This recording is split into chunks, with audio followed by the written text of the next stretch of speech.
Hey there. Subscribe to my channel.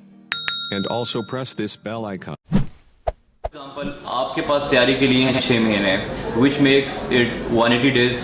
अगर 180 days हैं और अपने 12 सब्जेक्ट तैयार करने हैं, इसका मतलब 3 चीज़ों में तो शायद वो ये 3 चीज़ें बनेंगी कि आपकी नंबर 1 आपकी इंग्लिश अच्छी होनी चाहिए, नंबर 2 आपने मेहनत करनी है, और नंबर 3 आपकी लक।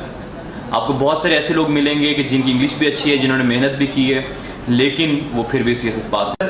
बहुत ज़्यादा क्वेश्चन लोगों की तरफ से, स्टूडेंट की तरफ से पूछा जा रहा है कि CSS की तैयारी के लिए दिन में कितने घंटे पढ़ना चाहिए।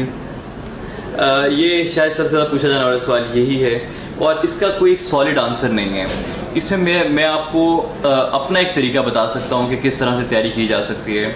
देखें, घंटे तो कोई नहीं आपको बता सकता, और हर बंदे का कंसंट्रेशन लेवल भी डिफरेंट होता है, कमिटमेंट लेवल भी डिफरेंट होता है। तो आप अपने तरीके के हिसाब से देखना है कि आपको क्या सूट करता है। फॉर एग्जाम्पल, आपके पास तैयारी के लिए हैं 6 महीने विच मेक्स इट 180 डेज।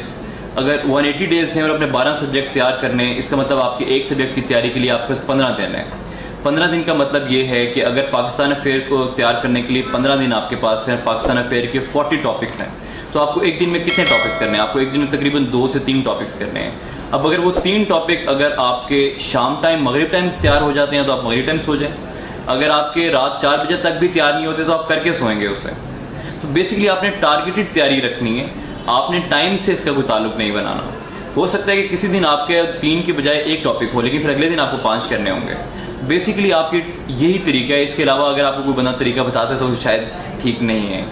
हमारे मत आपने 6 माह के अंदर तैयारी की थी और आपने अपनी पहली अटैम्प्ट में CSS क्लियर किया था, तो 6 माह अनफ है CSS की तैयारी के लिए, या ये कुछ लोग कहते हैं कि 1 साल तैयारी करनी चाहिए, 1.5 साल तैयारी करनी चाहिए?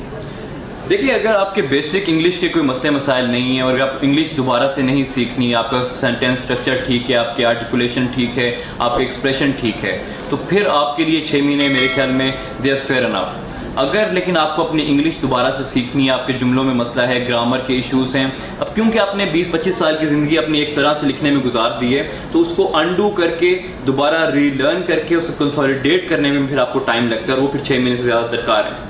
तो अगर तो आपकी इंग्लिश ठीक है तो फिर 6 महीने बिल्कुल ठीक टाइम है। अगर आपकी इंग्लिश में मसले मसाइल हैं तो फिर आपको ज़्यादा टाइम लगेगा। हमारे मत आप ये गाइड कर सकते हैं कि वो क्या चीज़ें हैं जो ये डिटरमिन करती हैं कि आप CSS कर सकते हैं या आप CSS पास कर लेंगे या नहीं, क्योंकि स्टूडेंट्स इस बारे में बड़ा कंफ्यूज होते हैं कि सर हम नहीं कर सकते या हमसे नहीं होगा।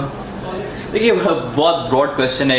इसको अगर हम डिफाइन करें कोई 3 चीज़ों में, तो शायद वो ये 3 चीज़ें बनेंगी कि आपकी नंबर 1 आपकी इंग्लिश अच्छी होनी चाहिए, नंबर 2 आपने मेहनत करनी है, और नंबर 3 आपकी लक।